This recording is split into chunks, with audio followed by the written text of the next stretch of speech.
Hola, ¿qué tal? Mi nombre es Ángel Rosete y me toca exponer y presentarles el humanismo y la línea del tiempo. Así iniciamos. Iniciamos con la definición de humanismo, que es el movimiento intelectual desarrollado en Europa durante los siglos XIV y XV, que, rompiendo las tradiciones escolásticas, medievales y exaltando en su totalidad las cualidades propias de la naturaleza humana, pretendía descubrir al hombre y dar un sentido racional a la vida, tomando como maestros a los clásicos griegos y latinos, cuyas obras redescubrió y estudió. El humanismo es una filosofía de la vida democrática y ética, que afirma que los seres humanos tienen el derecho y la responsabilidad de dar sentido y forma a sus propias vidas. El humanismo se originó en Italia durante el siglo XIV, en las ciudades de Roma, Florencia y Venecia, con los poetas y pensadores Dante Alighieri, 1265-1321, Francesco Petrarca, 1304-1374 y Giovanni Boccaccio, 1313-1375. El intelectual italiano Giovanni Pico della Mirandola fue el primero en designar el término humanismo para designar al movimiento. Más tarde alcanzaron notoriedad los filósofos Erasmo de Rotterdam, 1466-1536, y Michel de Montaigne, 1533-1592, como dos de los más célebres humanistas europeos de la historia, entre muchos más. Ahora te presentamos las características del humanismo. Una de ellas es que desarrolló una noción antropocentrista del mundo y dejó de lado la idea que había en los últimos siglos de la historia. También planteó la idea de un modelo de conocimiento mucho más puro que el existente en la Edad Media. También defendió la idea de utilizar a la razón humana como motor para la búsqueda de respuestas haciendo un lado las creencias y dogmas de la fe. Reformó el modelo de educación existente hasta aquel entonces, dando importancia al estudio de clásicos latinos y griegos, y abriendo nuevas escuelas que promovían el estudio de otros idiomas y de las letras clásicas.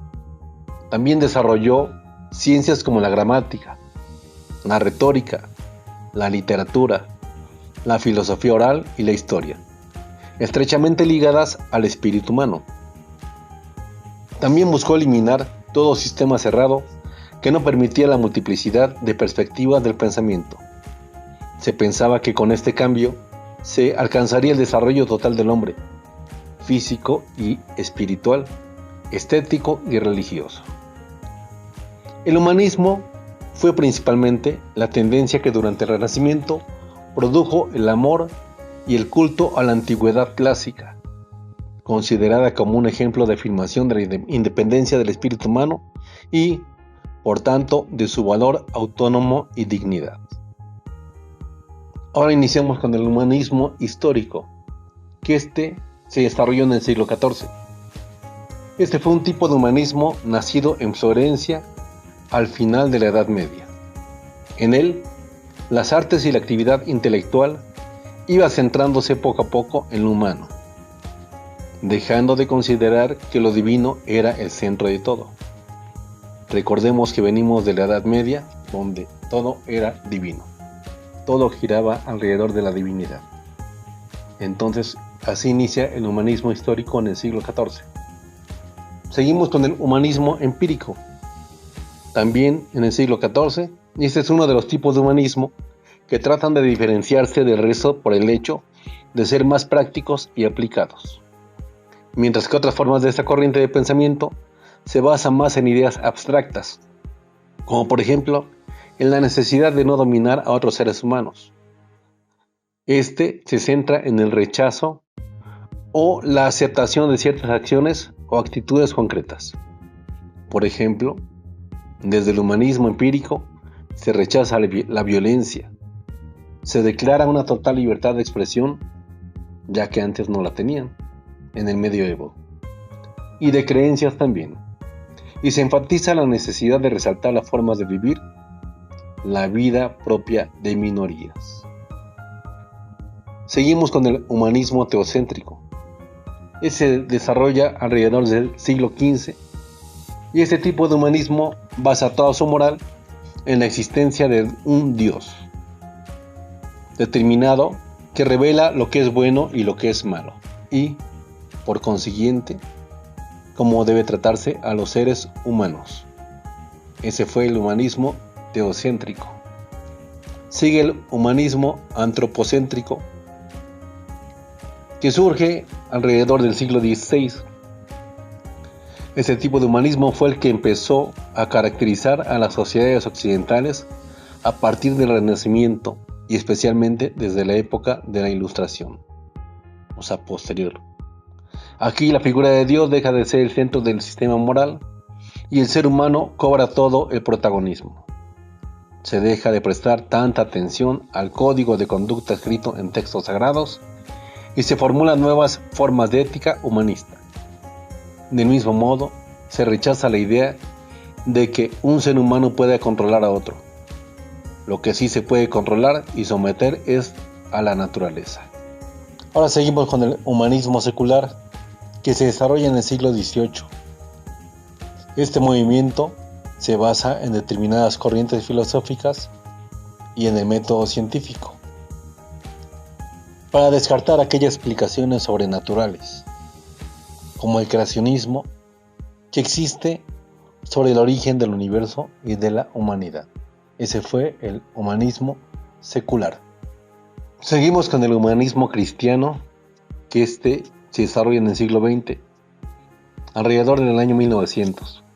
Es una corriente filosófica que tiene como centro a la persona, el personalismo, en el seno de la comunidad, donde ésta se humaniza plenamente y se realiza, haciendo suyas las propuestas de Jesucristo como su mensaje de amor, como valor principal. Es una filosofía política que defiende la plena realización del hombre y del humano dentro de un marco de principios cristianos. Entre sus principales exponentes se encuentra Jacques Maritain, Emmanuel Mounier y el pronunciamiento de la doctrina social de la Iglesia. Después seguimos con el humanismo marxista, también del siglo XX, y dice muy fundamentado en la filosofía del filósofo Karl Marx. Este tipo de humanismo surgido a partir de la Segunda Guerra Mundial, que ya entendí por qué y ahorita voy a explicar, que pone en énfasis en la idea de que el ser humano es un ser social cuya identidad solo emerge a partir de la interacción con los demás, permitida gracias a los vínculos de solidaridad presentes en sociedades bien cohesionadas y unidas. Esta filosofía rechaza el individualismo de buena parte del resto de tipos de humanismo y señala que el bienestar del individuo depende de fenómenos colectivos, en los que todos deben participar para no ser manipulados. Y quien lo lleva a su máxima fuerza es Jean-Paul Sartre, uno de los exponentes más destacados del humanismo marxista, filósofo francés que vive de 1905 a 1980. Es por eso que surge después de la Segunda Guerra Mundial. El político e ideólogo español Fernando de los Ríos también lo llevó a su máxima expresión de 1879 a 1949, es cuando él vive, y también se relaciona con esa corriente por su obra El sentido humanista del socialismo, que salió en 1926. Seguimos con el humanismo existencialista, que también es alrededor del siglo XX, y dice que esta forma de humanismo destaca la importancia de rechazar los totalitarismos materiales e intelectuales, que obligan a las personas a quedar reclutadas para una causa concreta, impidiendo que piensen más allá de esta. Para los filósofos existencialistas como Jean-Paul Sartre también, es el individuo quien debe construir un significado para su propia vida sin que otros interfieran en este sistema de ideas. Es decir, que viven para su existencia. Después seguimos con el humanismo evolutivo, que es en el año o en el siglo XX también, y que es una corriente de pensamiento que oscila entre la filosofía, la epistemología y la antropología, y pone al ser humano como centro. estudia al conocimiento sin aferrarse a una religión. Y por último, y no menos importante, es el humanismo universalista, igual alrededor del siglo XX, que se trata de una forma de pensamiento muy influida por la filosofía postmoderna, o sea, ya más actual, que señala la necesidad de crear sociedades inclusivas para todas las personas, respeta las diferentes culturas que están presentes en la sociedad y no guiarse únicamente por códigos de conducta rígidos, sino todo lo contrario, apreciar la espontaneidad y la creatividad en todos los aspectos de la vida, es decir, es congruente con la diversidad cultural. Y para finalizar tenemos los factores históricos del humanismo. Dice: ciertos acontecimientos históricos contribuyeron para que este pensamiento prolifere. Uno de ellos fue la aparición de la imprenta en 1450, inventada por Johannes Gutenberg, que este revolucionario invento permitió la emisión de libros, panfletos y pancartas destinadas a propagar mensajes críticos. Gracias a la imprenta se divulgaron pensamientos humanistas en contra de los pensamientos del medioevo o de la Edad Media. Otro factor importante fue la creación de grandes universidades como la de Alcalá, Henares y Lovaina, desde donde se contribuyó a la proliferación de las ideas humanistas y el pensamiento crítico. Otro tema tenemos el comercio en el humanismo, que dice así: la crisis del siglo XIV afectó a la sociedad europea, hubo escasez de alimentos y difusión de epidemias. A mediados del siglo XV comenzó una etapa de recuperación económica que fue posible gracias a cambios en la actividad agrícola y el incremento de comercio. En este siglo se mejora la alimentación y las condiciones sanitarias. La población comenzó a aumentar, se incrementó el número de trabajadores y también de consumidores. Se pusieron en práctica avances técnicos y las tierras comenzaron a ser alquiladas. Todo eso permitió un circuito económico entre la ciudad y el campo. Se dinamizó una red de caminos y rutas comerciales. Se perfeccionaron los medios de pago y de crédito. Continuamos con el clasicismo, que es la denominación historiográfica de un movimiento cultural, estético e intelectual, inspirado en los patrones estéticos y filosóficos de la antigüedad clásica. La simplicidad, la unidad, la sobriedad, racionalidad, armonía, equilibrio de las proporciones, donde el hombre era tomado como medida de todas las cosas, que se desarrolló de forma simultánea a los distintos estilos artísticos y movimientos literarios de la Edad Moderna. Se expresó en todos los dominios del arte, desde la literatura y la música en sus distintas manifestaciones, hasta las artes llamadas bellas o mayores, arquitectura, pintura y escultura, y las llamadas decorativas o menores, mobiliario, moda. Aparece junto con el manierismo, que a su vez dio paso al barroco y al rococó, siendo renovado a través del neoclasicismo y atacado por el romanticismo.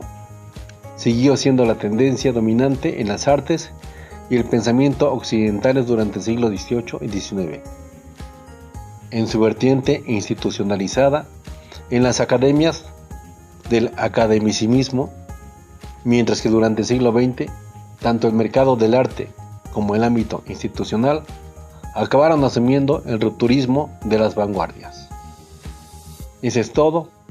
Muchas gracias.